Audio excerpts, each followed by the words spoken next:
স্বপ্ন ছিল প্রবাসী বাবার পাঠানো টাকায় সুখের সংসার হবে, কিন্তু সেই ঘরেই নেমে এলো ঘোর অন্ধকার। গৃহবধূকে পরিকল্পিতভাবে পৃথিবী থেকে বিদায় করে দেওয়ার অভিযোগ উঠেছে, যার পেছনে সরাসরি আঙুল তোলা হয়েছে স্বয়ং ভাসুরের দিকে।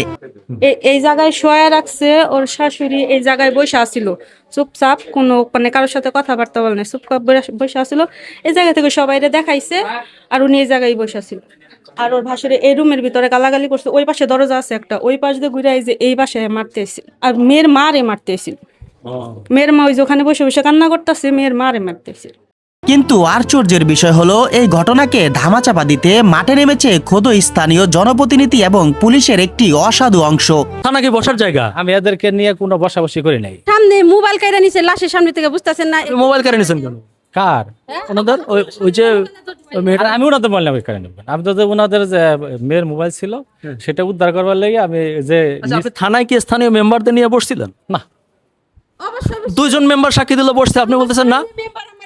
মেম্বার উনার সামনে আমার কয় কি যে লোকি নো জায়গা না, আমাদের কাছে প্রমাণ আছে যে আপনি মেম্বারদেরকে নিয়ে এখানে সালিশে বসছেন, আপনি নিজে বসছেন, অস্বীকার করছেন কেন? কে বললো সালিশে ছিল? ওনারা দুজন বসছে, ওই মেম্বাররা বলছে, আমাকে বলছে ওই দুজন মেম্বার বসছে, প্রাক্তন এবং বর্তমান। বলছি আমি ওদের। আপনি আমাকে কথা বলেন। না না, আমি আপনি কথা বলেন, আমাকে কথা আপনার বলেন। হ্যাঁ, ওনারা দুজন মেম্বার বলছে আমরা এই মফিজুল সাহেবকে বসে আমরা এটা সমাধান করছি, চেষ্টা করছি, আমরা বসছি, আমরা বসছি, এটা বলছে। ডাক দেন। আমি তো ওনাদের শুধু অপমৃত্যু যেটা আমি সেটার লেখাইছি, আর কিচ্ছু না। অপমৃত্যু আপনি তো কনফার্ম না।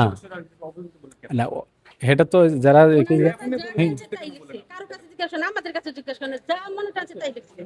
একজন প্রবাসী পিতার কাছে তার সন্তান সবচেয়ে বড় সম্পদ, অথচ আজ সেই প্রবাসী পিতা বিচারের আশায় দাঁড়ে দাঁড়ে ঘুরছেন। অভিযোগ উঠেছে স্থানীয় মেম্বার চেয়ারম্যানরা অর্থের বিনিময়ে ঘটনাকে ধামাচাপা দিয়ে দিচ্ছে। আপনি একটা ঘর সমাজে আপনি এভাবে কেন বললেন? একজন মেম্বার হয়ে আপনারা বলতে পারেন? না না না, আমি এইভাবে বলি নাই স্যার। হ্যাঁ, এইভাবে আপনাকে বলার দায়িত্ব কে দিয়েছে? না, আমাকে কেউ দেয় নাই। হ্যাঁ, না, কেউ আপনার এটা কোনো রাইটস আছে বলার? না না না তা আপনি কিভাবে ভর সমাজে বলেন যে সে যদি মেরেও ফেলে আমরা বসে সমাধান করবো? আপনি সমাধান করার কে? না, এই কথা বলি নাই স্যার। হ্যাঁ, আপনি এটা ভিডিওতে আছে, আপনি ভিডিওতে ভালো করে দেখেন। আমি প্রচার করব, সারা দেশবাসীকে দেখাবো। আপনি কি বলেছেন? অবশ্যই শোনাবেন। আপনি এটা অস্বীকার করতে না, পারবেন? আমি অস্বীকার করব না তো, আমি অস্বীকার করব না তো স্যার। আপনি ওখানে ক্লিয়ার বলেছেন যে যদি সে মেরেও ফেলে, হ্যাঁ, যদি মেরেও থাকে আমরা বসে একটা সমাধান করব। না স্যার, কি সমাধান করব? না এই স্যার, এই কথা বলি নাই স্যার।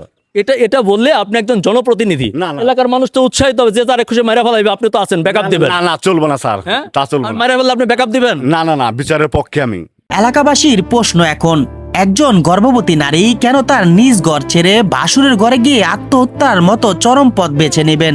পুলিশের একজন কর্মকর্তা কেন ঘটনাস্থলে গিয়ে প্রকৃত সত্য উদ্ঘাটন না করে প্রভাবশালীদের সুরে সুর মিলিয়ে তদন্ত রিপোর্ট বদলে দেওয়ার মতো ষড়যন্ত্র করেছে? আপনারা যারা চেয়ারে বসে বা ইউনিফর্ম পরে টাকার লোভে ন্যায় বিচারকে হত্যা করেছেন, আপনাদের এই কর্মকাণ্ড সমাজের প্রত্যেকটি মানুষের মনে ক্ষোভের আগুন জ্বালিয়ে দিয়েছে। এলাকাবাসীর দাবি, এই হত্যাকাণ্ডের সাথে জড়িত মূল আসামিদের অবিলম্বে গ্রেফতার করা হোক এবং যারা ঘটনাটি ধামাচাপা দিতে অর্থ ও প্রভাব খাটিয়েছে তাদের বিরুদ্ধে বিভাগীয় ও আইনি ব্যবস্থা নেওয়া হোক। এলাকাবাসী চায় উচ্চ পর্যায়ের নিরপেক্ষ তদন্ত, বিচার চায় এই নির্মম হত্যাকাণ্ডের। ওনার সাথে আমি আসছিলাম আমার মেয়ের কেসের ব্যাপারে কথা বলার জন্য। উনি আমাদের কাগজপত্র কথা বলে যে এই আসুক সে আসুক, মনে কি রিপোর্ট আসুক, পোস্টমার্টম রিপোর্ট আসে সেই। আমি ওনাদের বলছি আমার কিন্তু মেয়েরা ফেলে বাড়াইছিল, আমার দুইটা যাই যদি আমার না থাকতো কিন্তু আমার ওই আমার মেয়ের যে মারছে ও আমার ওই জায়গায় মেরে ফেলাইতো কিন্তু। উনি সহযোগিতা করেনি? না, আসামি পক্ষের লোকের সাথে নাকি চা খাচ্ছিলেন বসে বসে? আসামি পক্ষকে এখানে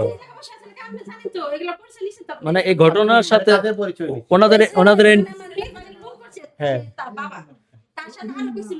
আপনাকে তো একটা চা খাওয়াচ্ছেন। আমি হলো সেদিন 2 দিন হয় যোগদান করছি, আমি তো কাউকেই চিনি না।